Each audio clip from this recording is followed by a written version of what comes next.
তিনটে গাছ কিনে নিয়ে এসেছি, এই গাছ তিনটে লাগাবো।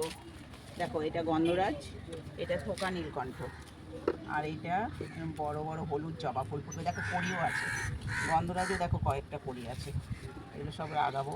দেখো মাটি নিয়ে নিয়েছি, মাটি বাইর করে নিয়েছি। এর মধ্যে দেবো এই যে ডিমের খোসা দেবো, ভার্মি কম্পোস্ট দেবো, এই যে সুফলা আছে, একটু সুফলা দিয়ে দেবো, নিম খোল দিয়ে দিয়েছি, ভার্মি কম্পোস্ট দিয়ে দেবো,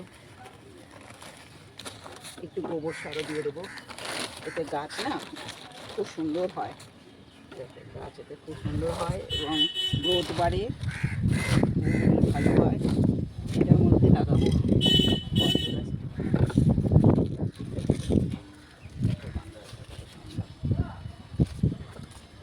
এটা হয়েছে পোকা নীলকণ্ঠ, আমার ছিল একবার, গাছটা মরে গেছে। দেখো ঠিক আছে, তোমাদের সাথে টবগুলো লাগিয়ে এবার পরে তোমাদের সাথে শেয়ার করবো। এখানে রাখো, গাছগুলো সব লাগানো হয়ে গেছে টবের মধ্যে, সব মাটি টাটি দিয়ে সুন্দর করে টবের মধ্যে লাগিয়ে দিলাম 4টে গাছই।